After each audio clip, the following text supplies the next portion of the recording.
All right. Thank you. Got a lot to cover.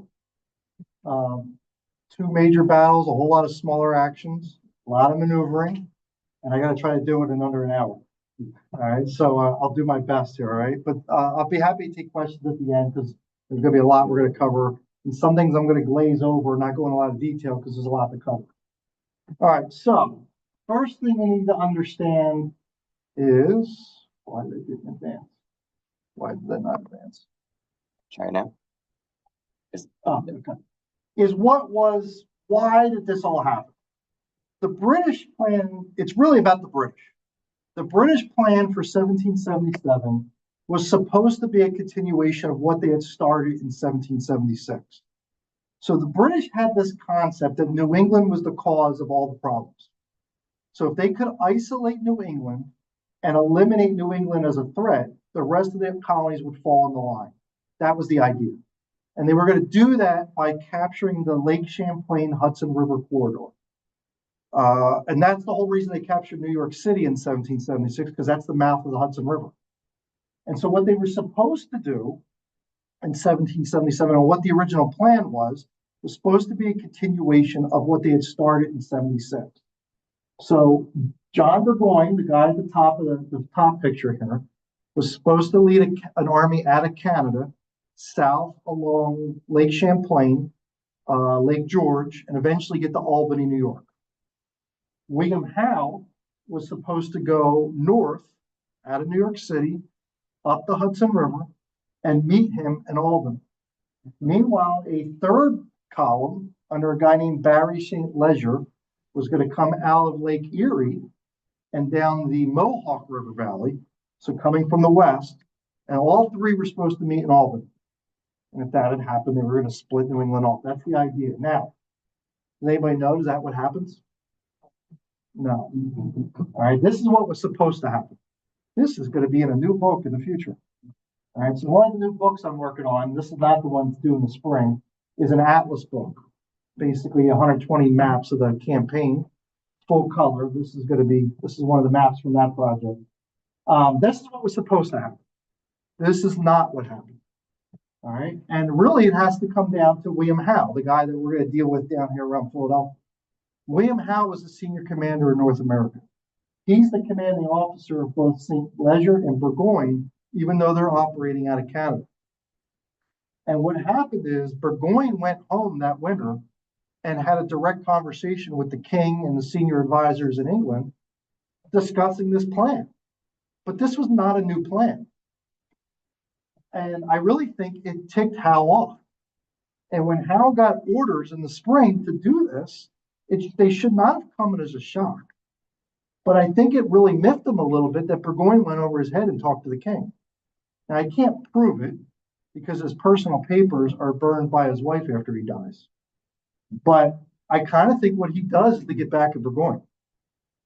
All right, so what actually happened? Well, Howe is going to prioritize capturing Philadelphia. But he tells the king, I can get Philadelphia and get back in time to help Burgoyne. So as we start talking about specifics of the campaign, keep that in mind, that he promised to get back in time. All right, that was the plan. But what actually happens is this. All right, so Howe's going to come down to Philadelphia. We're going to be talking about that in more detail in a second. Barry St. Leger gets stopped at Fort Stanwix. There's a siege of Fort Stanwix that doesn't succeed. He gets stopped halfway down the Mohawk River Valley. And what happens to Burgoyne? Who knows? Yeah, this is the Battle of Saratoga. Burgoyne ends up surrendering his army to Horatio Gates in October 1777 while Howe's down here. All right, so this is what actually happened. Okay. All right, let's go into detail. Why is Philadelphia so important? Why does Howe prioritize it, right? Well, it's a colonial capital, largest city in North America. It's the second largest city in the British Empire, behind only London at the time. But it's not just about it being the colonial capital. There's powder mills, paper mills, grist mills, shipyards, iron production, all the stuff the Continental Army needs to function. A lot of that factory production was either in Philadelphia or in the surrounding countryside. All right, and it's a major trade center. Goods coming in from the Caribbean, Eventually, when European help starts flowing in, a lot of that stuff's flowing through the port of Philadelphia. So that's really what Howe's thinking here. So this is where they start. All right, this is where it all begins. Although you wouldn't think North Jersey is the Philadelphia campaign, it does start there. All right, how did they get here? So after the capture of New York, Washington's army is just falling apart. Keep in mind, Washington's army had 1 year enlistments in 1776. So as that year is coming to an end and he's losing all these battles around New York, his army is literally going home as the various regiments' enlistments expired. And so as he's retreating across New Jersey and across the Delaware River to where New Hope is and all the what's today Washington's Crossing, his army's falling apart. He's down to like 3,000 guys, 3,500 guys by late December. And Howe has this massive army, and Howe thinks it's over. Right, I'll finish him off in the spring. And so he creates these outposts all over New Jersey, thinking they're going to go in the winter quarters and wait till the spring. And a couple of those outposts were at Trenton and Princeton, small detachments. And Washington needs something to turn this thing around. And that's how you get the famous crossing of the Delaware, Battle of Trenton. A few days later, there's actually a second Battle of Trenton. And then you get the Battle of Princeton. All this over about a 10-day period, late December into early January.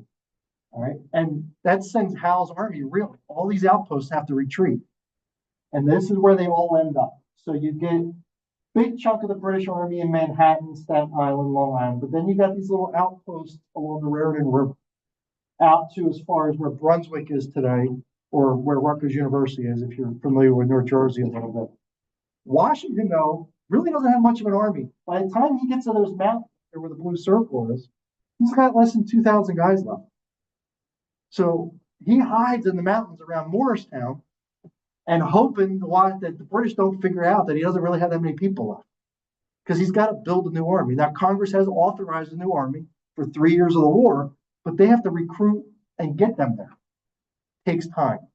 So throughout the winter, Washington's literally building new companies, new regiments, new brigades, new divisions. And keep in mind, this is all pre-Valley Forge. So when we start talking about the battles down here, this is a very rookie infantile army that's going to go in the battle. And there's going to be a bunch of skirmishing and like little ambush foraging parties. Something becomes known as the Petite Guerre. So this no man's land sees all these depredations on these farms and all these little skirmishes and ambushes on British foraging columns. And that's how the rest of the winter and the spring is going to play out as Washington's rebuilding. Let me see. Let me skip ahead here.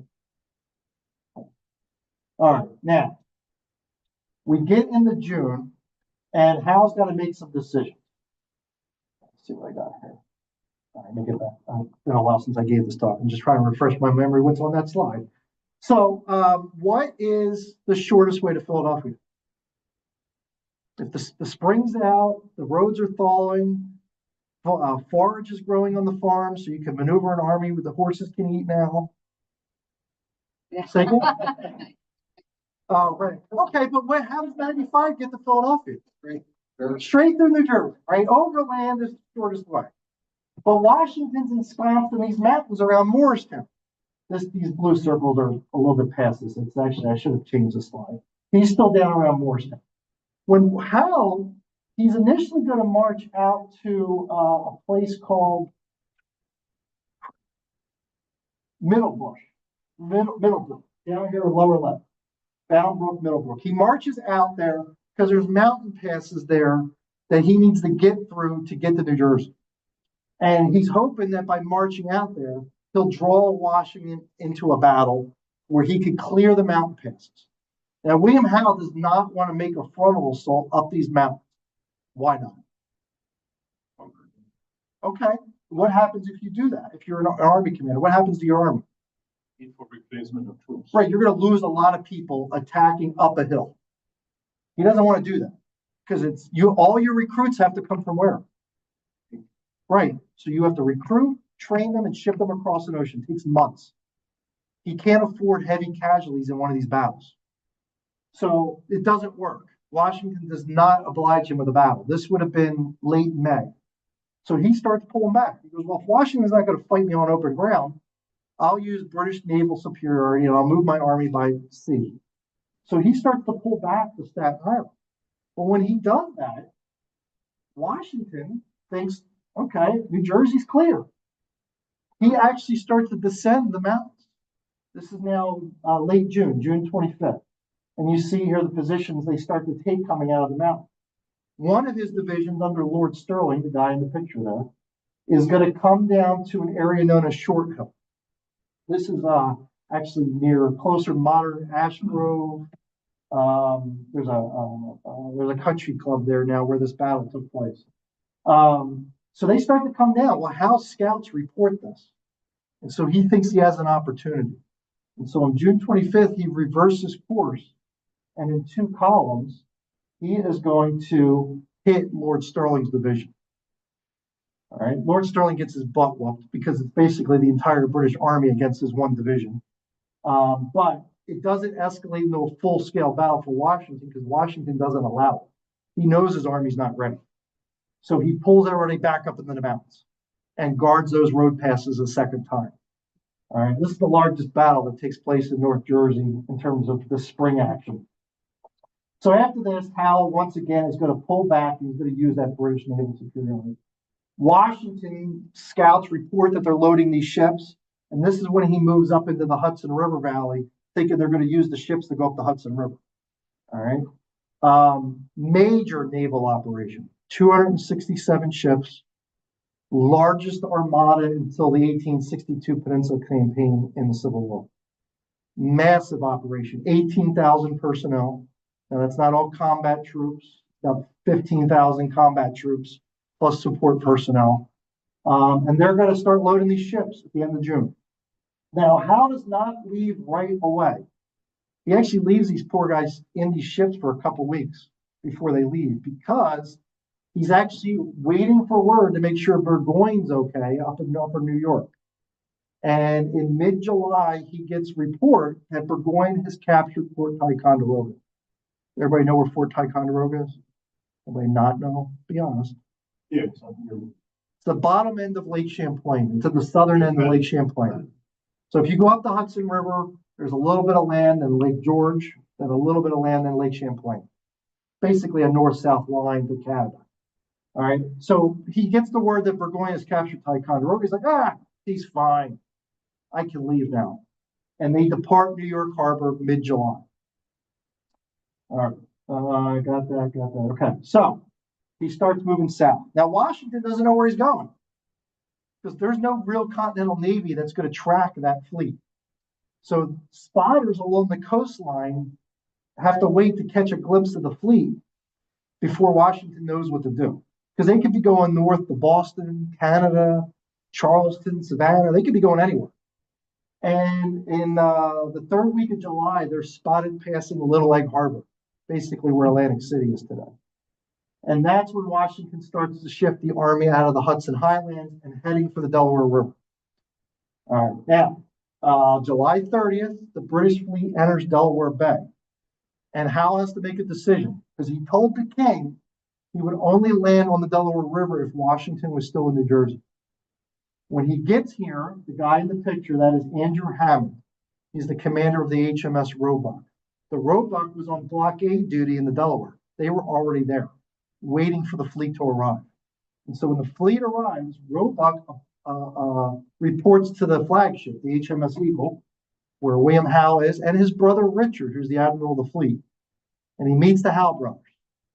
And Hammond tells them, well, Washington's in Pennsylvania. No, he wasn't. I don't know the source of that, why Hammond said that. It's one of the mysteries. But Washington had reached the Delaware River, basically where Lambertville and Trent are today, but he had actually crossed yet. But that's what Hammond told the Howe brothers. And Howe goes, all right, well, then we're not landing on the Delaware River. And they leave. They're going to go back out to sea. Now, let's process for a minute what the actual status of the Delaware River was at this point. This is July 30th. Fort Mercer had not been built yet. Fort Billingsport had not been built yet. Fort Mifflin which we'll talk about these more later, had a wall facing the river, but no wall facing the land side. And there were no troops garrisoning it at this point. There was a Pennsylvania naval militia in the river, but they're basically a bunch of rowboats and skiffs. They weren't going to stop British men of war. The only real thing that would have stopped them was obstructions sunk in the river called chevaux de frise in the shipping channels. These bins filled with stone and iron tip logs sticking out of them when they're chained together. They were real, that was a real threat to the fleet because they would have had to remove them to get up the river channels. But they could have landed at Wilmington or Chester and been in Philadelphia in 2 days, and there wasn't a thing Washington could have done about it. And they don't. The moment they do this, that they go back out to sea, is the moment Johnny Burgoyne is doomed in New York. Because when they choose to go farther south, there was no chance they were getting back in time to help Burgoyne. Okay. All right. So one of the reasons that he gives when he later discusses this when he gets investigated by Parliament after all this, he says that one of the reasons he went around the Delmarva Peninsula was to threaten the American supply centers in York, Carlisle, Lancaster, Lebanon, Downingtown, and Reading. So that's the reason he's going to say, well, I'm going to go farther south because then I can deal with all these supply bases. So keep that in mind for when they actually land. All right. But they're going to spend another month at sea. Go around the Delmarva Peninsula, up the Chesapeake, and on August 25th, they start offloading on the Elk River, specifically a place called Turkey Point. It's not far from the modern town of Elkton, Maryland. It's not actually where Elkton State Park is, although a lot of people think that's where they landed. It's not. The actual landing spot is down a private community. You can find the spot if you know where to look. But so that's where they land. Now, they're in bad shape. Most of their horses died during the voyage and were thrown overboard. They ran out of fresh food because these guys had been on ships for 6 weeks plus. Their water was tainted. So when they land, they're sick and they're incapable of moving. Because what do you need to move an army on land? Horses. You need livestock. And they don't have enough anymore. So this is why you're going to have dragoons fighting on foot instead of on horseback. It's why the mounted Jaegers are going to fight on foot instead of horseback. And it's why they have to stop several times throughout the campaign and raid the countryside because they need food and horses. They're just going to steal them. All right, so the moment they land, they're already in bad shape. And because of that, he immediately decides that he's not going to the Pennsylvania backcountry, York, Carlisle, Reading. The reason he gave for doing this, he immediately says, I can't do that. I can't move the army. I have to make a beeline back to the Delaware River so that the fleet can come back around and supply me. Okay. All right. Meanwhile, the same day they start to offload, where's Washington during all this time, right? We haven't been talking about him. So when they started to go around the Delmarva Peninsula, Washington did cross into Pennsylvania. He's going to camp along the Chamonix Creek north of Philadelphia for most of this month. The same day they start to offload, he paraded the army through Philadelphia down into Darby, and then the next day they cross into Delaware and they start upsetting defensive lines outside of Wilmington. So about the same time they're offloading, they're arriving outside of Wilmington. Okay. All right. I went over all this, I think. Let me just double check. Yeah, I already talked about all that. Okay. All right. So they're now in northeastern Maryland. Washington's in northern Delaware. All right. And so how, again, does he want to make frontal assaults? No, because he doesn't want to lose a lot of people. So he needs to outmaneuver Washington to get into Pennsylvania and to get to the Delaware River. Right? And as part of this maneuvering, you're going to have the largest battle in the history of Delaware at a place called Couch's Bridge. Anybody here from Delaware? It's not that big a deal.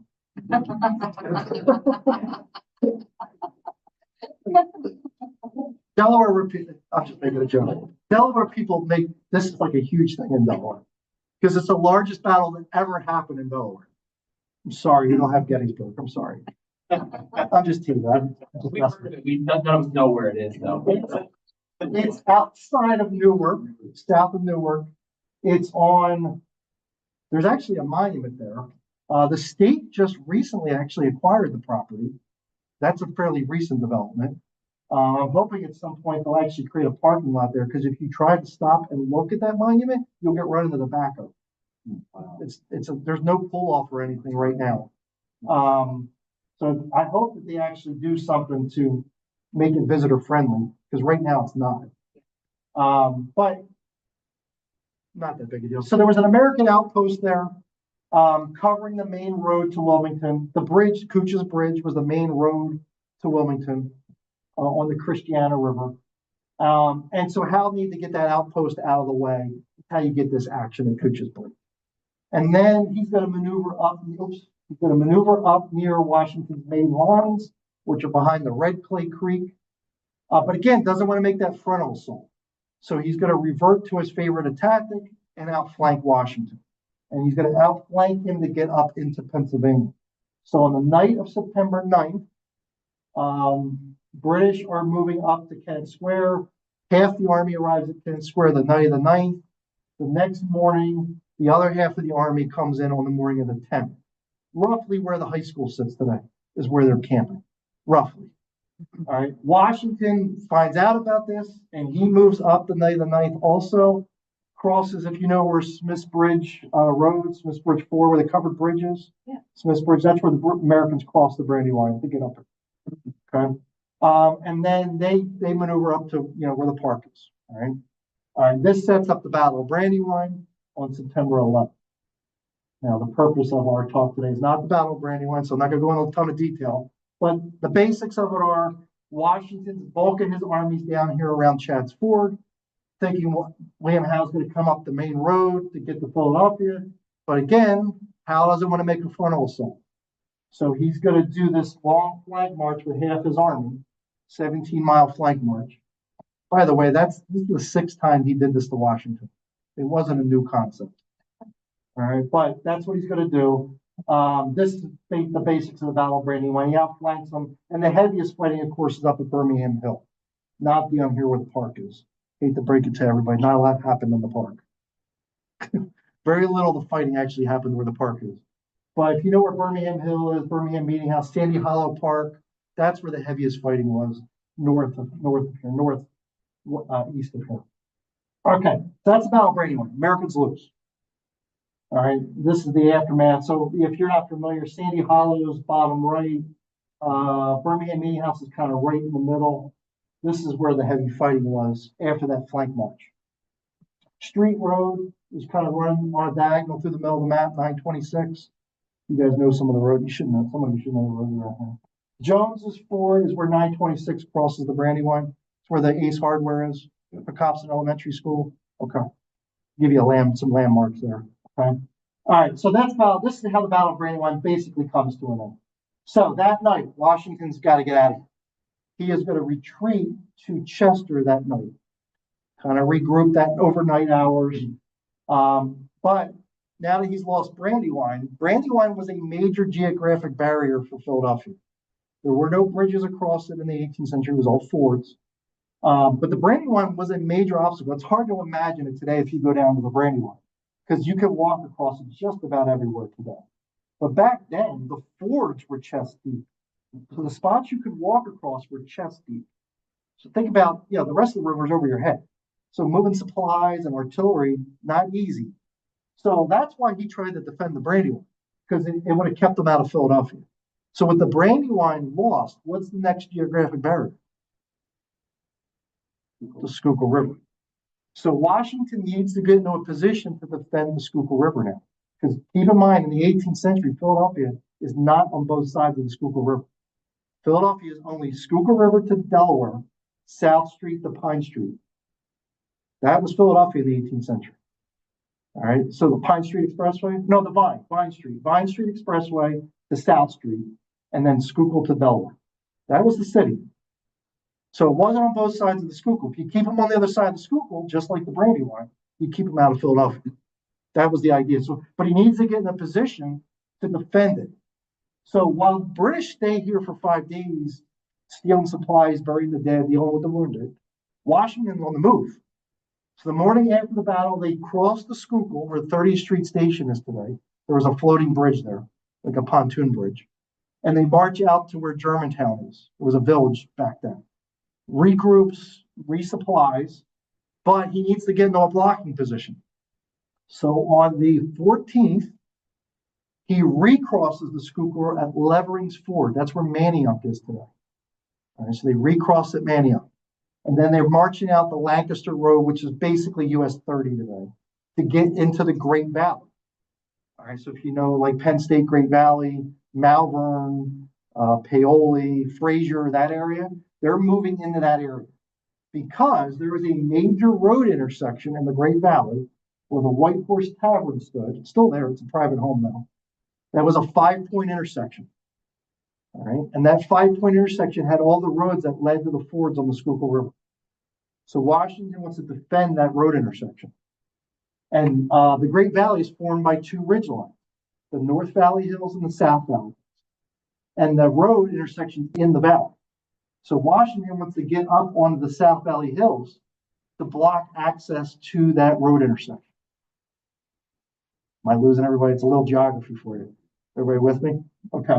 So that's what Washington's doing here. And that's the blue circle. He's arrived in the Great Valley. This is the morning of this is late September 15th. The British during that time did a half-hearted pursuit of Washington down to Aston, past Concord Meeting House, and down into the hills of Aston, and realized Washington's already gone. They also sent a column to Wilmington with the wounded, the prisoners, and two Hessian regiments and a British regiment to occupy Wilmington because they need a port for the British fleet to meet them at. So that's why they occupy Wilmington. They capture the governor of Delaware when they roll into Wilmington. All right, that's what the British have been doing. But on the 16th, the British are ready to move. And it's also on the 16th that Washington is going to move up onto that ridge line south of White Horse Tavern. I'm going to zoom in. Here we go. All right. All right. The geography. Lancaster Road is US 30. That's going across the top. White Horse Tavern, that road intersection, is right underneath the word "the" in the title up there. All right. So you see you have two parallel roads, right? And Washington wants to use those two parallel roads to deploy the army up on the South Valley Hills, basically where Immaculata College is. Okay.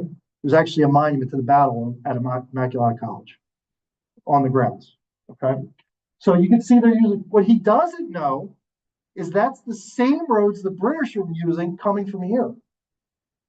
So the same day that he's doing this, the British leave here. All right. And they are going to come up the same roads. Now, initially, the British are coming together because remember there was a column that went to Aston? So that column has to rejoin the army. And that's the Cornwallis column on the right.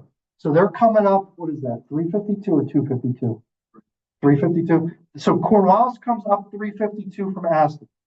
Howe marches up the Wilmington Pike, which is basically 202 today, to what's now Westchester, what's the tavern? Turk's Head Tavern, which is what's now Westchester, makes the turn, and he goes out, can't think of the name of the road. He basically meets Cornwallis's column at Goshen Friends Meeting House. There was a blacksmith shop there, still there. Goshen Friends Meeting is still there. That's where they come together. And then they split again. That's what's happening on this map. They split again to go up the ridge line on the same roads Washington is using. Now, the third British column is a column that he left behind in Westchester. That's then coming up. That's Route 100. They're coming straight up Route 100. Indian King Tavern is Exton. So they're coming up. This is the British Brigade of Guards that he left behind. They're coming up as a third column. Okay. And this is how you get the Battle of the Clouds. They don't expect to run into each other. And you have literally two separate actions that develop on two separate roads. So the one on the right is basically the eastern edge of Hershey's Mill Retirement Community, is where that happens. The one on the left is the intersection of Boot Road and it might be the Pale. There's a Rite Aid on the corner. Yeah, there's a Rite Aid there. The Boot Tavern no longer stands. But that's where that action happens. And this never really develops into a full-scale fight. There's a reason it's called the Battle of the Clouds. A massive nor'easter rainstorm breaks out, windswept rain, and it's blowing sideways. All right, ammunition is not like modern ammunition. There's no brass cartridges. It's wrapped. The gunpowder's wrapped in paper. Paper gets wet. Gunpowder gets wet. More importantly, the flintlocks don't work in the rain, because to load a flintlock, there's a little metal pan down by the trigger mechanism. You have to dump a little powder into it. Well, if that pan is full of water, it's not going to work. So the guns ain't working. And it becomes a bayonet fight, which the Americans are not ready for. And so they have to get out of here, because now all these roads are turning into muddy quagmires. All right. It's just to give you an idea how much it rained. The Schuylkill River flooded and nobody could cross the river for 5 days. So it gives you an idea how much rain we're talking about. So they have to get out of here. And also, more importantly for Washington, his ammunition is now destroyed. He needs to get to a new supply of ammunition. Where's the American ammunition kept? You want to take a guess? Whatever. They need to get near enough to Reading to get a new supply of ammunition. All right. So he needs to get out of here. So that night and into the next morning, he initially retreats to Yellow Springs, which is now Chester Springs. You know the little art community there? That's where they initially got to. There was a little complex there. And then he goes even farther west, all the way out to Reading Furnace. I mean, we're talking almost Morgantown to get to a new supply of ammunition. The British, though, are kind of stuck because they can't cross the Schuylkill. It's flooded.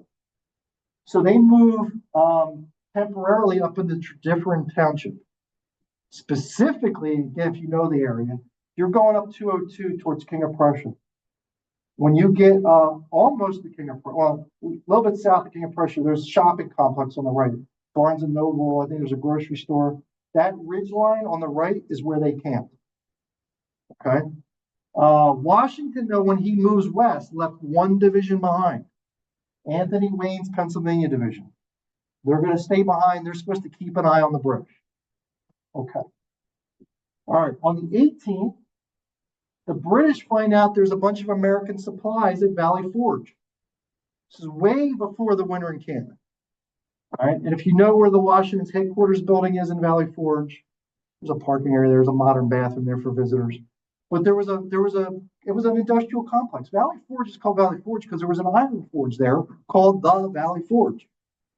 Right. And there was a warehouse there. There was a sawmill there, right near where Washington's headquarters is. In fact, that headquarters building was the home of Isaac Potts, who owned the Valley Forge of the Potts family. Okay. So the British catch wind that there's a bunch of supplies there. They want to capture those supplies. Washington sent 2 officers, a handful of dragoons, and some militia to try to get the supplies out of there. The 2 officers he sent are Light Horse Harry Lee, whose dad is that? It's Robert E. Lee's dad, and Alexander Hamilton of musical fame. There's no song about this, though. It's very disappointing. This is Hamilton's high point. All right. So there are the 2 officers in charge of the operation. And the British are going to sweep over Mount Misery. So if you've ever been to Valley Forge and Washington's headquarters, your back is to the river and you're looking up. That's Mount Misery. The British come over the top of that from Different Township, and they assault this position. Well, they're in trouble. There's not that many of them. So Light Horse Harry Lee takes off riding up Route 23 towards Phoenixville. Just gets out of there, straight up Route 23. Hamilton and a few other guys jump into the barge they were trying to use to shuttle the supplies across to the other side of the river. And shots are ringing down on him. His horse gets killed. One of the guys in the barge with him gets killed. And that's the Battle of Valley Forge. It's the only shots ever fired in Valley Forge. Way before the encampment. Okay. All right. So that's September 18th. All right. Meanwhile, the British still can't cross the river. Anthony Wayne at this point has maneuvered in behind the British camp at Tredyffrin. Eventually, he ends up in a farm field near modern Malvern. All right, it's not near the modern town of Paoli, even though this battle we're about to hit is called the Battle of Paoli.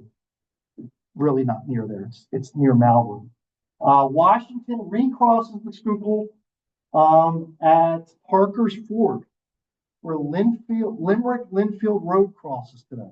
There is a bridge there. I don't know the modern. If you know the Railroad Tavern, no. All right. Well, that road's still there. There's a bridge that crosses it today. All right. And now he's trying to get north of the Schuylkill to block all the fords like he did at Brandywine. At least that's what he's going to try and do. The plan is when Howe tries to cross the river, Wayne's supposed to hit him in the rear and disrupt that upper main. That's the plan. Okay. Is that what happens? Who knows? No. All right. So William Howe, a lot of loyalists in this area. They're all dropping the dime on Washington. All right. So they tell Howe, hey, there's a bunch of Americans camped behind your camp. We don't know the exact spot, but they're back there. So in the middle of the night of the 20th, he gives orders to go find that camp and eliminate that threat. This is how you're going to get the Battle of Paoli or the massacre of Paoli. And at this point, Washington is spread out behind the Schuylkill. His right flank is where Phoenixville is today. His left flank is where Norristown is today. So he's now spread out north of the Schuylkill. All right. But you're going to get the Battle of Paoli. They want to eliminate that threat. Howe's ready to cross the Schuylkill, but he needs to retreat to eliminate that threat. And so in the middle of the night of the 20th, into the morning of the 21st, they hit Wayne's camp. That's the Battle of Paoli. All right, Wayne, bloodied, retreats out towards Exton and eventually all the way to Morgantown. Okay. That opens up access to the river for Howe on the south side. Okay. Oops. So on the 21st, Howe moves up the rest of the army in the Valley Ford. But at that point, Washington was all blocking all the fords. So Howe, very intelligently, sends a column west on Route 23 towards where Phoenixville is now. Phoenixville didn't exist back then. All right, and Howe and Washington scouts report this, and they're like, they're heading west. They're heading to the supply depots. And Washington, I think, overreacts because this is only 10 days after Brandywine. Oh my God, I got flanked at Brandywine. Same situation. I'm trying to guard the forts. He's heading to my flank again, and he peels away from the river and starts heading west. Howe gets reports that Washington's peeling away, stops, turns around and crosses the river. All right, now the farthest that the British got, there is a monument at the intersection of 113 and 23. There's a pizza place there. All right, and there's a monument right in front of the pizza place that says it's the farthest inland advance of the British Army in the American Revolution. It's actually wrong. It's actually farther. They actually got as far as Rapps Dam Road, where the Phoenixville National Guard Armory is. It's actually way past where that intersection is. But there is a monument there. All right, so Howe crosses. He crosses at Fatland Ford. You know where the George Washington Chapel is in the park? Right behind it is where Fatland Ford was. All right, that's where the British crossed the Schuylkill. That night, they camp in what's now Norristown. Of course, Norristown didn't exist, but basically where Norristown is now. They now have easy access to the city. All right, there's nothing left to stop them to get to the city. All right, so on the 25th, he moves his army to Germantown, which again is a village outside the city at the time. And then on the morning of the 26th, a column goes in to occupy Philadelphia. That begins a 9-month occupation of Philadelphia. Washington at this point, for a while, camped in Fegleysville, way up in northwestern Montgomery County. He made his headquarters at the Henry Annie's house. You're familiar with the Goshen Hop and Folk Festival? That grounds where they do that folk festival is where the army camped. But if you don't know the festival, you're lost. So I won't go any deeper than that. The Henry Annie house still stands. It's on those grounds. But the same day they occupied Philadelphia, he moves the army from there to along the Perkiomen Creek at Pennypacker Mills, Schwenksville. All right, so he's getting a little closer. He needs to inch the army close enough to contemplate an attack. He needs to strike back. He's starting to get under pressure from Congress. Because on September 19th, the Americans win the first Battle of Saratoga. And not long after that, you're gonna have the second Battle of Saratoga. So things are going well up there, bad down here. Okay. He then moves, I'm trying to remember the date of this. I think it's October 2nd. He moves from Pennypacker Mills to the Methacton Hills, Methacton School District. His headquarters is the Peter Wentz House, which is now Montgomery County Historic Site, which you can visit. That is modern trap, basically, is what we're talking about. And this is where they come up with the plan for the attack on Germantown. Because what happens is, Howe has divided his army up quite a bit at this point. He has sent 3 regiments to Wilmington. He has sent another 5 or 6 to Philadelphia. Something we'll talk about in a second. He's also sent troops to start dealing with the Delaware River forts. We'll come back to that in a second. So the troops that are camped at Germantown are a shadow of the force he had here at Brandywine. It's a much smaller force because he's made all these detachments from the army. Washington knows this, so he thinks he has an opportunity. And that's the origins of the Battle of Germantown. He wants to crush that force in Germantown. Very complicated plan. 5 different columns are going to come down 5 different roads to strike Germantown. They're going to leave the night of October 3rd, march all night to strike the camp at first light in the morning of the 4th. Very similar to what he wanted to do at Trenton for the first Battle of Trenton. But because they were supposed to make more than 1 crossing that night, if you're not familiar with that operation, it ended up only being 1 crossing. A lot of the columns gave up because of the ice flows. So it's very similar of a plan. Very complicated. No GPS, no radios, middle of the night. You think they pulled this off? Yeah, they actually did. They pulled this off. They actually start to crush this column. Yeah, you can see it. So top right, they're attacking across LaSalle University's campus today. Another column's coming straight up Germantown Pike or Germantown Avenue. They crushed the whole right wing of the British camp. It's crushed. They drive it all the way back into downtown Germantown. And things are going really, really well. Anybody know what goes wrong? The Chew House, which is the one that's got a circle around it there. 2 companies, like 50 British guys, run inside that house and barricade themselves. And then the fog and the battle smoke, the Americans went past it. And then they start getting shot at from the back. It gets real complicated. It's not the purpose of this talk. But they end up trying to deal with the Chew House rather than continue the fight. And it allowed the British to regroup and counterattack. And they get driven out of here. Okay. Here's the regroup. That's the Chew House in the picture. All right. So the Americans lose here, but they almost won, actually. In fact, if you look at the documents from the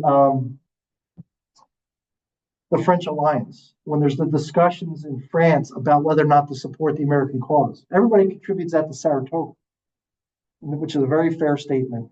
But if you go and look at the documents of the French foreign minister, who's the guy meeting with Franklin, Benjamin Franklin, they credit Germantown as much as Saratoga to the French alliance because it proved that Washington was willing to fight. This was the first time the main American army went up against, in an offensive, like an attack, against the main British army. They had never done that before. So this, coupled with Saratoga, combined lead to the French alliance. Okay. All right. So after that, it really becomes about the river. Because the British can't get their ships to Philadelphia. The Americans are blocking it. So there are, I wish my laser pointer was working here. So there's 3 fortifications. Bottom left, you have Billingsport, where Paulsboro, New Jersey is. You guys got to really know some of your countryside here. But that's where Paulsboro, New Jersey is tonight. There is a little park there at the side of the fort. That's the lowest down. It's actually at the narrowest point of the river because of the islands at the time. The Commodore Barry Bridge is like right here. Okay, try to give you a point of reference there. And then you've got Fort Mercer, also on the New Jersey side. It's a modern town of National Park, New Jersey. If you go visit it, the county park is called Red Bank Battlefield. Right, but it's modern town of National Park. That's on the New Jersey side. It is directly across from Fort Mifflin. Fort Mifflin today is right next to the airport. Like you could almost reach up and touch the planes, like it's that close. All right. In the 18th century, it was on an island. Now that's all been filled in. The airport, in fact, the northernmost runway of the airport is where that British battery is. All right. So you have 3 forts, and then there was these obstructions sunk in the river in 3 lines. There was 1 line down by Billingsport in the shipping channel, and then there was 2 more lines between Fort Mifflin and Fort Mercer. The British can't get their ships upriver unless those obstructions are removed from the river. And they need to eliminate the forts before they can start to remove the obstructions. Because if they start to send rowboats out to deal with the obstructions, they're going to get shot at from the forts. Make sense? Okay, so the first one Howe wants to eliminate is Fort Billingsport, because you need to get rid of the lower line of obstructions first. Okay, so 2 days before Germantown, 2 regiments, well, 3 days before, because they actually start on the 1st. 3 days before Germantown, the 10th Regiment of Foot and the 42nd Highlanders are ordered from Germantown, leave Germantown, to go take out Billingsport. And they're going to march down to Chester, where they arrive the night of October 1st. They are then ferried across the Delaware River, because the British fleet has now arrived, but they're stuck downriver. So the British fleet, the longboats from the ships, are being used to ferry soldiers now. So they ferry 2 regiments across. That road, the old ferry road, is still there. It's an abandoned road, pretty potholed, but it's there. So it's kind of cool. You can actually go to the spot where they crossed. It's just below Bridgeport. It's just below the Commodore Barry Bridge is where they crossed. All right, they march inland because they got to use the roads, and then up what's today Kings Highway, towards that little skirmish that's on the map there, where it says Sterling and Newcomb there, where they meet, the blue and red lines. That is modern Mount Royal, New Jersey. There's an intersection there with a traffic light, and there's New Jersey militia there. So the British want to push the New Jersey militia back so they can get access to the fort, because that intersection in the 18th century was the main road and the road to the fort. So they need to get that intersection so they can turn left and get to the fort. And they drop the New Jersey militia is terrible, terrible. Actually, all militia is terrible. All right, so the New Jersey militia doesn't put up much of a fight. They drive them back, and then the British turn left, and they start heading to the fort. The fort at this point is occupied, oddly enough, by Pennsylvania militia, not New Jersey militia. And they're like, we got no shot. They hear the fighting down here, and they're like, we gotta get out of here. And Continental Marines show up in rowboats from the Pennsylvania, from the American Naval Fleet that's in the river, and start shuttling the guys to Fort Mifflin to get them out of there. So the cover of my new book, which will be out next spring, shows that. That's what the cover shows. All right. So it's because I got the painting from the Marines out of the Marine Museum. All right, so that's the fort. They get Fort Billingsport, October 2nd. So now they can start removing. I'm probably going way over my time. Am I okay? Okay. All right, so they can now start to remove the obstructions at Fort Billingsport, which is going to take some time. It's a slow operation. Okay. Oh, I don't want to jump into that too quick. All right, so meanwhile, after the Battle of Germantown, the chief engineer of the British Army, John Montresor, is ordered by Howe to start building batteries to shell Fort Mifflin, where the airport is today. But back then, these islands that were all around where the airport is today were mud floodplains. And they were diked by farmers to create meadows. But the Americans cut the dikes, flooding the island. So Montresor and his guys are working in water up to their waists and mud up to their knees, trying to build batteries to shell Fort Mifflin. And it gets even worse than that. The Delaware River is a tidal estuary up beyond Philadelphia. So twice a day, the tides came in and out over those islands. And all the effluvium of Philadelphia, because there's no plumbing, so literally all of the crap is in the river. And it flows over these islands twice a day. So think about it. And the guys in Fort Mifflin are living like that too, not just the British. Terrible conditions. All right. So, and it's taking forever to build these batteries. And Howe's getting impatient. because there's no food coming into Philadelphia. All right, because the Americans control the river, and Washington earlier in the campaign ordered the grinding stones from all the grist mills removed, so they can't even grind grain into flour. Wow. So there is a major food shortage in Philadelphia, not just for the army, but for the civilians too. It's a major problem. And Howe's getting super impatient. And so because the Fort Mifflin thing's taking forever, he actually orders Fort Mercer taken out on the New Jersey side. Because he knows that the only way they can get supplies and reinforcements into Fort Mifflin is by ferrying them over from Fort Mercer. Right? The Americans have to go their reinforcements have to come from, at this point, Schwenksville to Bristol, ferried over to New Jersey, brought down to Fort Mercer, and then ferried over to Fort Mifflin. So he thinks if he takes out Mercer, Mifflin will fall. It actually kind of makes sense. But the problem is the only fresh troops for the army, because everybody's kind of bloodied at this point, except the Hessian units. They really haven't been used. They were barely engaged here. They were barely engaged at Germantown. They weren't at Paoli. They're the only fresh units. So 4 of the Hessian regiments, 4 of the 7, are ordered to New Jersey under Colonel Carl von Donner. They're going to cross at Cooper's Ferry, which is Camden. All right, just above where the battleship New Jersey's docked is where they cross. All right, they march inland to Haddonfield because they got to use the roads that existed. They camp at Haddonfield the night of October 21st. The next morning, they're going to march to Fort Mercer and attack it. That's the plan. All right, but they run into problems. They have to cross some creeks that the bridges are out on because the New Jersey militia did something good. They destroyed some bridges. So it took them forever to get there. They don't get there till mid-afternoon. Ironically, also a 17-mile march, the same distance the flank column took here. All right, and then they arrive in the woods outside the fort. Should I speed up? How am I doing? Everybody okay? I'm going a little long. All right, as long as you guys are good, I'll keep going. Okay, so the fort was originally much bigger. If you've ever been there, it's hard to get a sense of it today.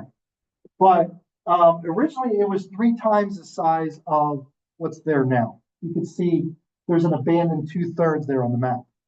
So 2 Rhode Island regiments are there. The 1st and 2nd Rhode Island, under Christopher Green, who's a cousin of Nathaniel Green, same family.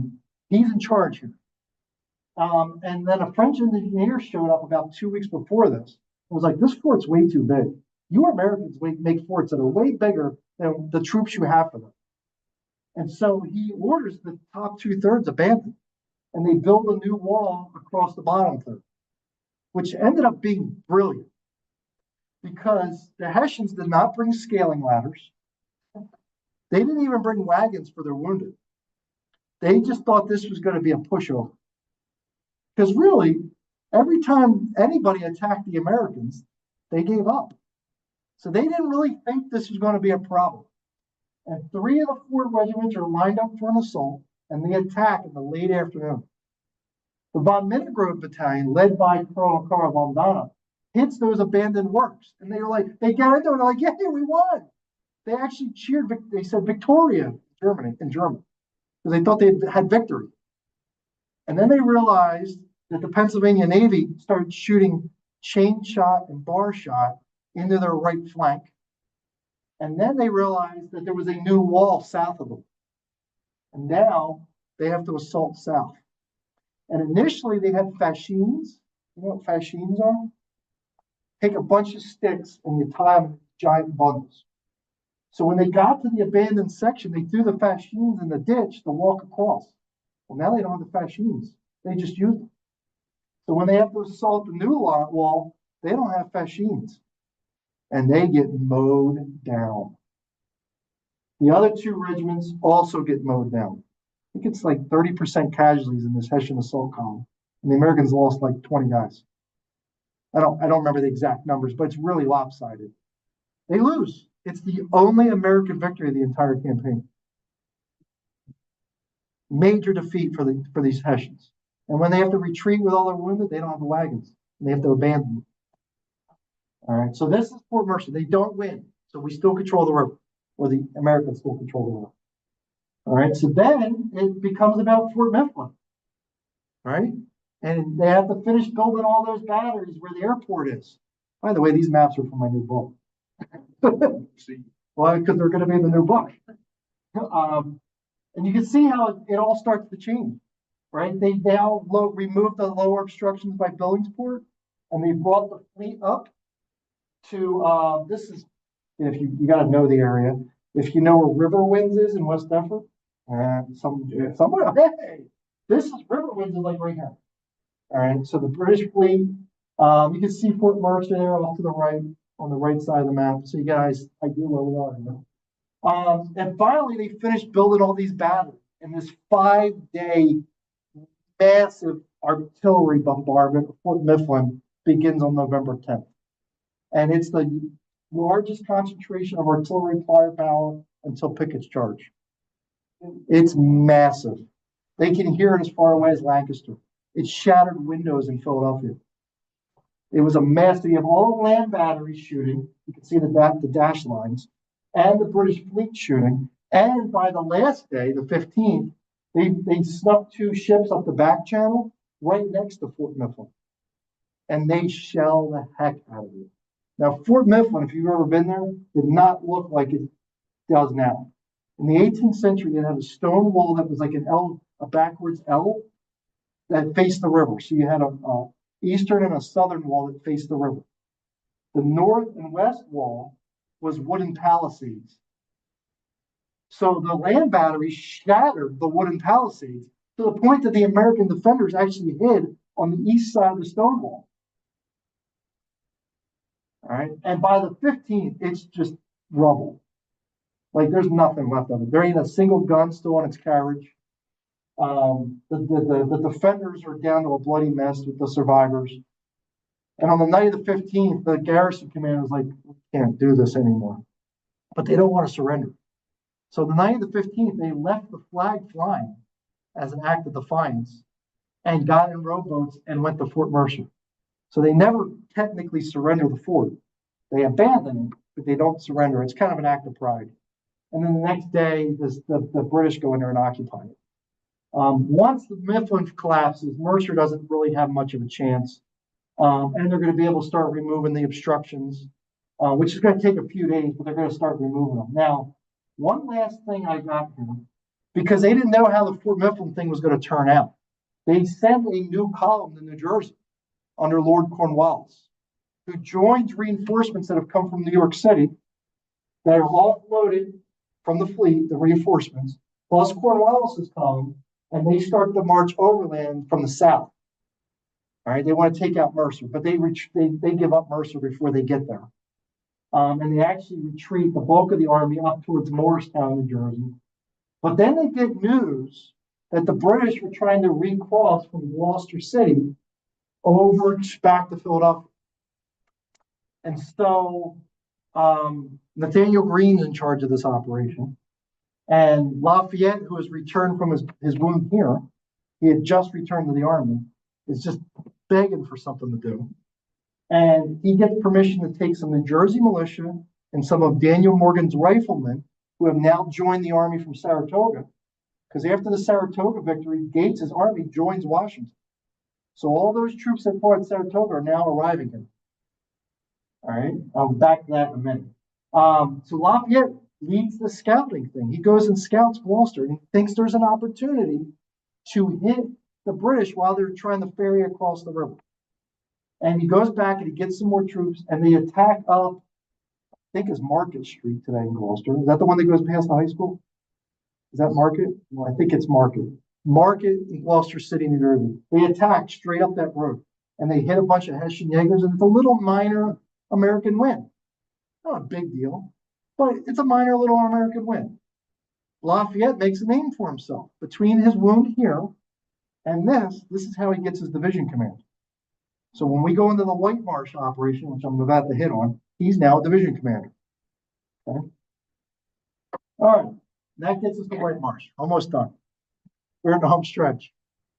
All right, so winter's setting in. The British now occupy the river. They've cleared the obstructions. Ships are docking at the city finally by mid-December. Actually, even before that. By the end of November, they're docking at the city. All right, and Howe wants to, now the traditional story is Howe wants to take one more shot at Washington. But my research, I think there's more to it than that. There's still food shortages. He leaves on this operation with 200 empty wagons. If you're going to go out there to strike Washington, why are you taking 200 empty wagons? My current thought, and this is the argument I'm going to make in the new book, I think this is a giant foraging operation that didn't go the way he wanted. I also don't think he understood how strong Washington's position was till he got there. So if you've never been, have anybody ever been to Fort Washington State Park? Some of you. It's a pretty high ridgeline. And the army that's the army at the top there. That's Fort Washington State Park, basically. It's a high ridge. And the valley's pretty far below them. And there's a stream that runs south of that ridgeline. And the Americans have put abattis, these sharpened wooden stakes in front of it. It's a strong position studded with artillery. I don't think Howe really knew the strength of it until he got to it. So that's another factor also. But regardless, on the night of the 4th, they're going to depart. More than 2/3 of the British force in Philadelphia departs Philadelphia, marches out Germantown Avenue to Chestnut Hill. That's the night of the 4th into the morning of the 5th. Do I have it here? I do have some of it. Okay. And you're going to end up with multiple different actions, which I didn't really understand until I started researching. I thought it was just one action. It's actually 4 separate fights are going to develop. The first one takes place where Chestnut Hill College is. All right. So a militia force comes from Washington's main line, Pennsylvania militia. They march out the barren hill, and then they kind of come in on the left side of the British camp that they form on Chestnut Hill. They form a camp up there. All right. And at the bottom of that hill is where Chestnut Hill College is. Okay. And so that militia force hits Hessian Jaegers where Chestnut Hill College is. It's right where the Wissahickon flows around the bottom of Chestnut Hill. You can think of the geography a little bit. All right. Americans don't really do great, but they don't get bad. This is in the morning. They go back. Washington wants more information.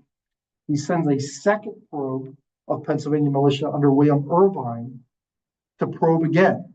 This time they hit a little bit farther to the east. It's the modern area of Erdenham or Erdenheim. There's a private school there, Cisco Park.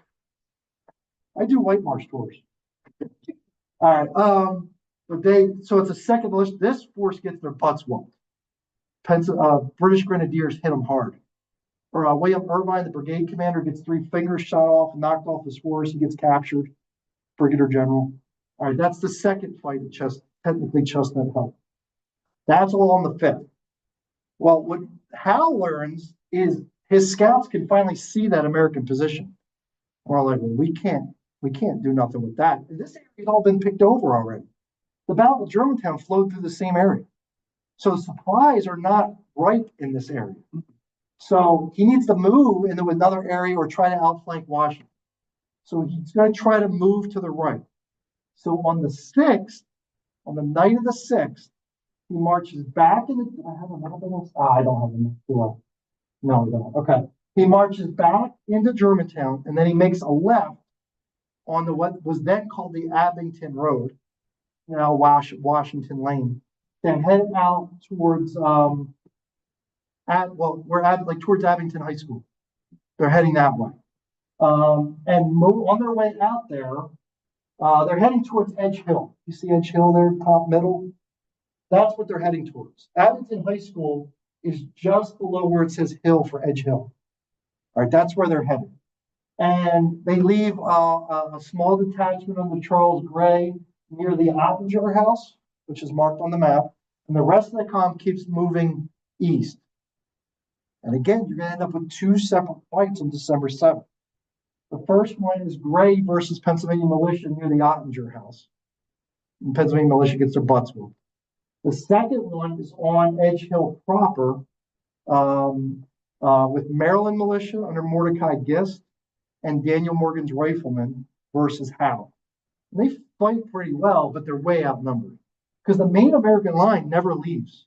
He's just sending out these detachments and these probes because Washington is in a very strong position. He wants Howe to hit him. So he's trying to draw Howe in, but it never really works. And so Howe hits Morgan and Gist, wins. So again, two separate fights on December 7th. But he actually ran out of food during this operation. He actually had to send regiments back on the 6th to get more food. So I don't buy that it's all about hitting Washington. And you'll see if you guys buy my book next spring. I think it's a giant forging operation that didn't work. Because on the 8th, they go back to Philadelphia with no food. All right, so that's the White Marsh operation. All right, now it's really about let's find some place for the winter. All right, the British are pretty much settled into Philadelphia. Washington has to make a decision. He can't camp so close to Philadelphia that he could get hit like he did at White Marsh too easily. He also can't camp so far away that the British can keep raiding the countryside. He's got to find a happy medium. And his hand's got to be forced a little bit because the Pennsylvania Assembly, basically the Pennsylvania state government, tells him, if you camp too far away from Philadelphia, we're recalling our soldiers and you can't have them, which is 3 brigades of the army, which is why he ends up at Valley Forge, which is not the best of choices because this whole area has been picked over. But that's why he ends up at Valley Forge. He has to keep the Pennsylvania government happy. Now, it is good ground. If you've ever been there, it's nice and hilly. You could build defensive lines, but it was already picked over in terms of food. So they have to get there. So on the 11th, they're leaving the White Marsh area, the Fort Washington area, they have to cross the Schuylkill to get to Valley Forge. And they want to cross at Matson's Ford, which is Conshohocken today. And there was already some Pennsylvania militia on this side watching the road. And just as the head of the Continental Army is arriving at the ford, they hear shots. And if you ever go to the spot, if you once you cross the ford, you start to go uphill. They start to hear shots up on this hill, and the Pennsylvania militia is getting attacked by Charles Cornwallis because Cornwallis, unbeknownst to Washington, is out on a foraging expedition with a chunk of the army. So the British are coming up the road Washington wants to use, looking for food. And that's how you get the action at Matson's Ford. It's Pennsylvania militia versus, I have it marked on here. Oh, I do. Good. Oh, look at me. All right, that's how you get the action at Matson's Ford. This is December 11th. All right, the last of the fighting for the Philadelphia campaign. All right, and so Washington can't cross at Matson's Ford. So he backtracks and marches to Swedes Ford. Where's Swedes Ford? That's Norristown. Bridgeport, Norristown. That's where they're going to cross. They'll camp for a little while. Do I have it on here? They camp for a little while in Gulf Mills before they eventually move to Valley Forge, which is December 19th. Now, one last thing I'll throw at you here. The traditional story is 11,000 Americans arrived at Valley Forge. When I was writing the current book, like that somehow makes sense because when I was writing my White Marsh section and I looked at the troop strength returns for White Marsh early December, there are 24,000 Americans at White Marsh. Because remember, Gates's army has now joined this army. 5 Continental brigades that fought at Saratoga are now here. So I'm thinking to myself, how do 13,000 troops disappear in 3 weeks? It didn't make sense. So I started digging.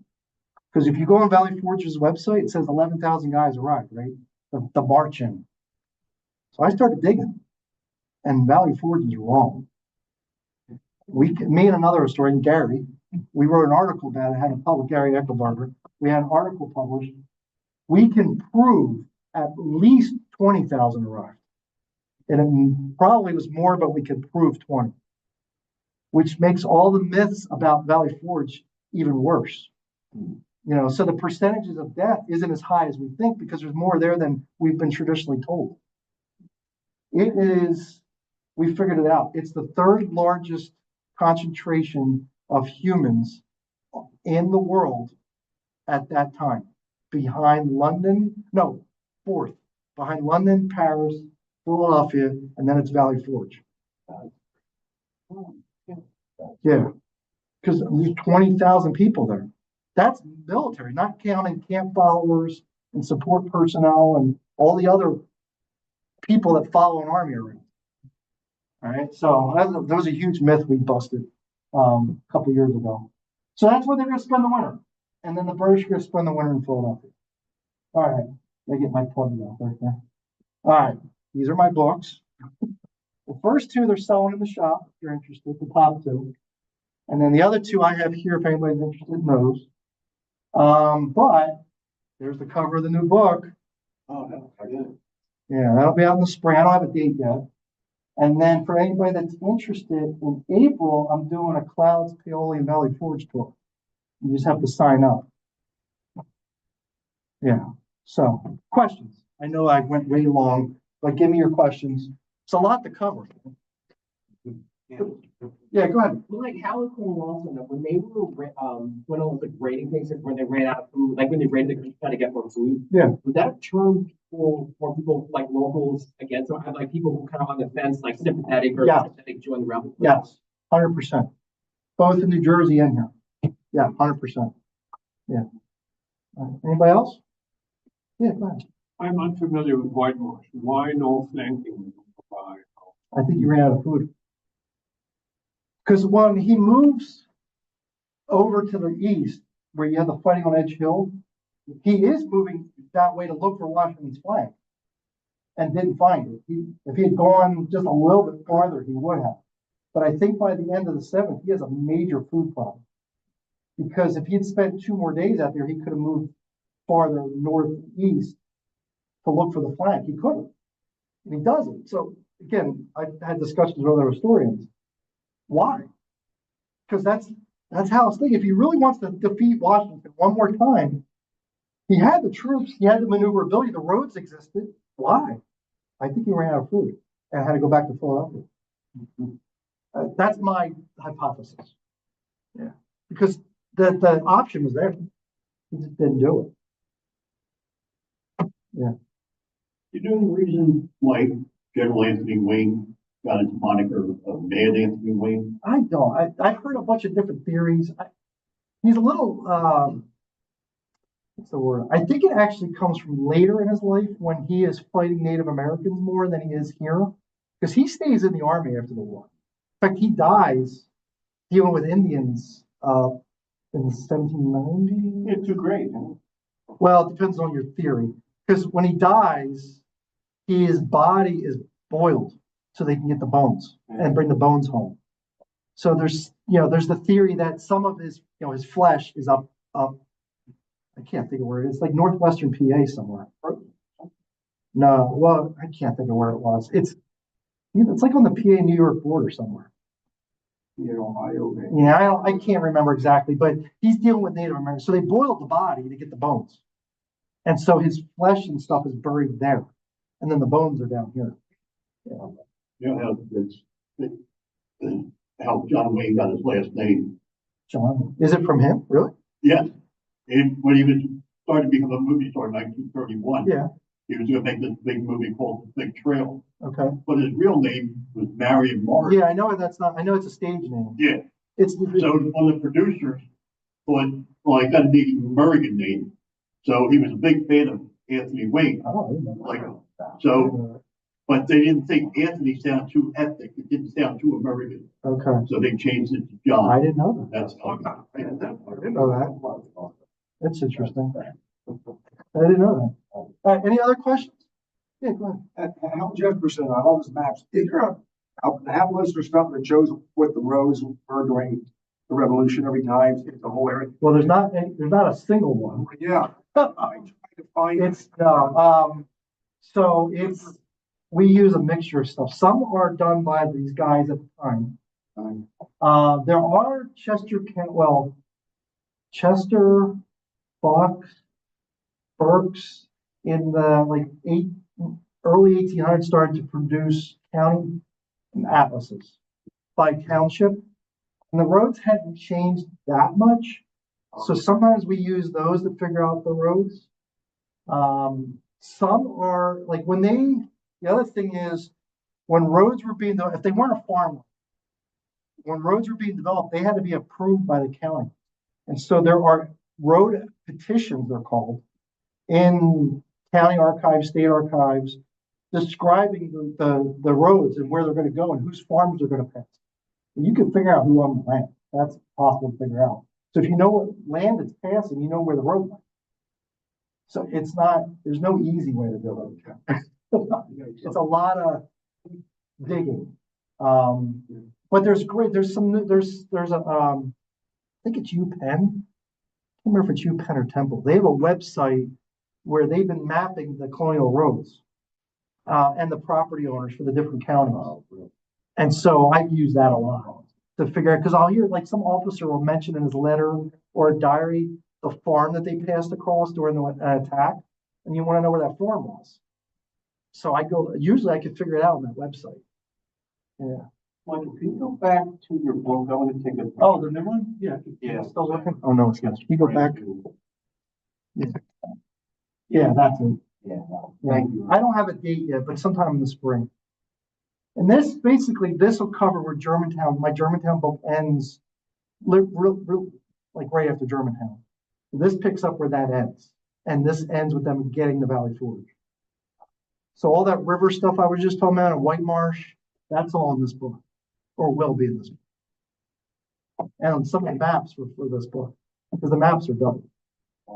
All right, any other questions? Yeah. Picture of That's them evacuating Billingsport. This is the Continental Marines helping get the guys out of Billingsport. Yeah, go ahead. So popular last year as the women wanted to do an archaeological studies of Red Bank area. Yeah, they did. Well, they didn't think they would dig. Yeah, Any insight on that? I do. I'd like to get back to that map real quick. So who buried them all? Who buried the dead? The Americans. The Hessians leave.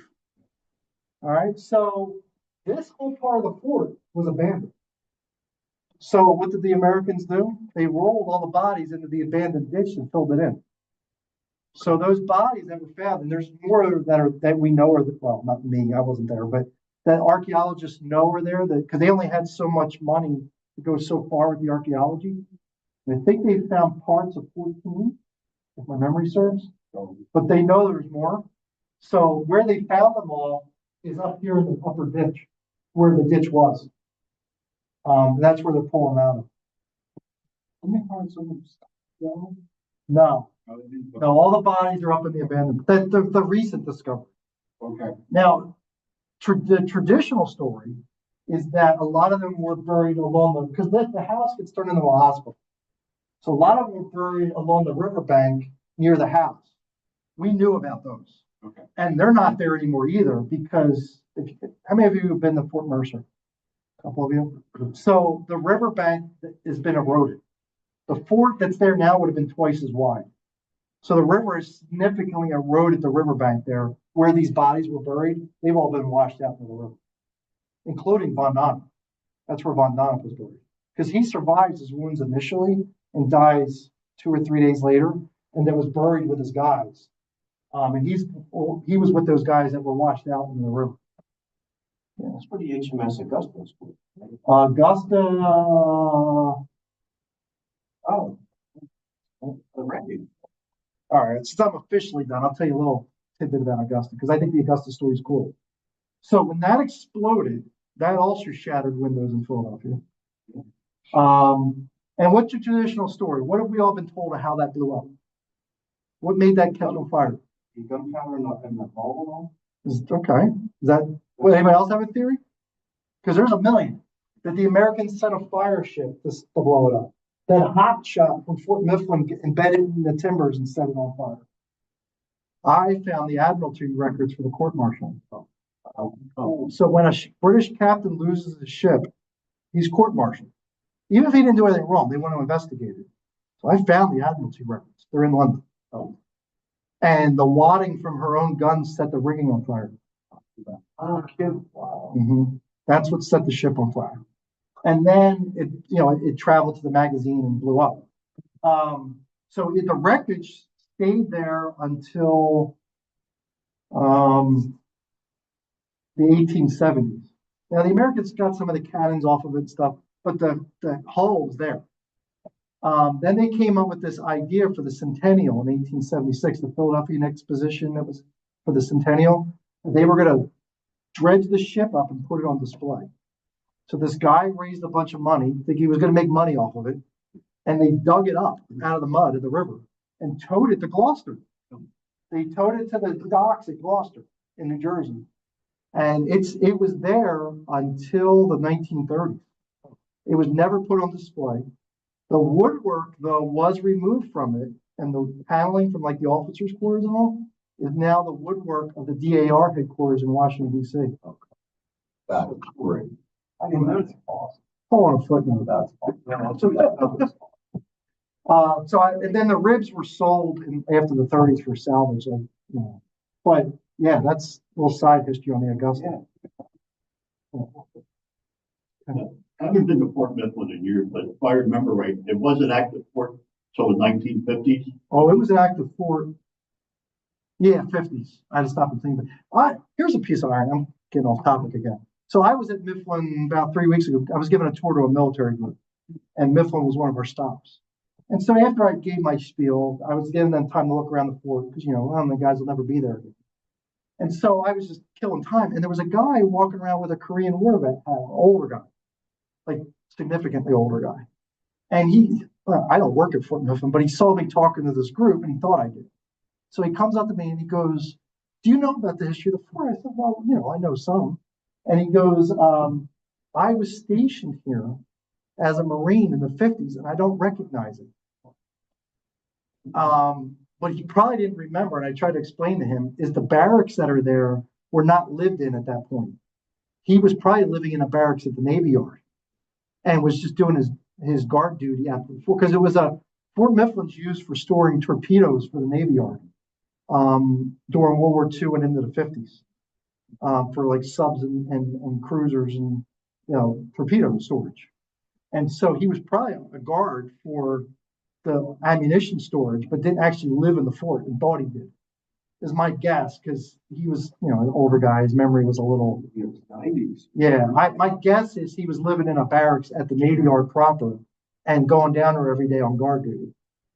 But it was just fascinating to meet somebody that worked there in the 50s. It's kind of cool. Yeah, so it was active till the 50s. So the new book has an appendix on what happened to those forts after the war, all three of them. Billingsport became an amusement park. Yeah, I swear. I don't want to give away too much. You got to buy the book. Is that Big River UV? Is that what it's called? Fort Billingsport Park. It's a park in Bill. Yeah, Billingsport Park or Fort Billingsport Park. I remember as a kid taking a ferry at the Delaware right underneath Ben Franklin Bridge. And that was the Wilson line. And that would take you down Jersey, like a 2-hour run. Oh, it could have been there. That's called the Riverview Beach Park. I might have been. So there was one. It was only there until the 20s. So, Then there was another one, though. There was another one in National Park, which is still there. It's got a carousel and slides and stuff near Fort Mercer. The river, your one I think was farther south. Yeah. Below Billingsport. Yeah, because that was just a really big amusement park. Yeah. And it actually had a Western 10. Oh yeah, no, that wasn't this place. This place had something called Shoot the Chute, which I had to research because I was curious. Imagine, toboggan rides, like the water rides, but they're hooked to a track, right? The toboggan, right? You hit the water, but then it comes back up. This freaking thing, which was fairly popular at the turn of the century at coastal amusement parks, you had the tower with the water slide, but the toboggan launched into the river, no track. No track. And it would land somewhere out in the river. And they had rowboats that would come bring it in. Oh, wow. And then they had a pulley rope mechanism to get the thing back to the top. And then people would wait on the staircase to do the ride. Could you imagine? It doesn't even have a name. There was no ocean. Insurance company. Yeah, it's called Shoot the Shoot. And there was one of them. So the reason I know that is because they did archaeology there in the 90s, thinking that because when you go to the park, it's all flat, like there's no remnants of the fort at all. So, but just above where the park is, there's oil storage tanks for the refineries, and there's a huge pit just north of the park. And so the theory was that maybe that's the remnants of the fort. And so they did a bunch of archaeology and research. And what that actually was, that's the foundation of Shoot the Shoot. Yeah. Anyway, Great but job. I'll be here for a little while if you guys want books signed or something, but I'll be here for a little while. Great job, thank you. Yeah.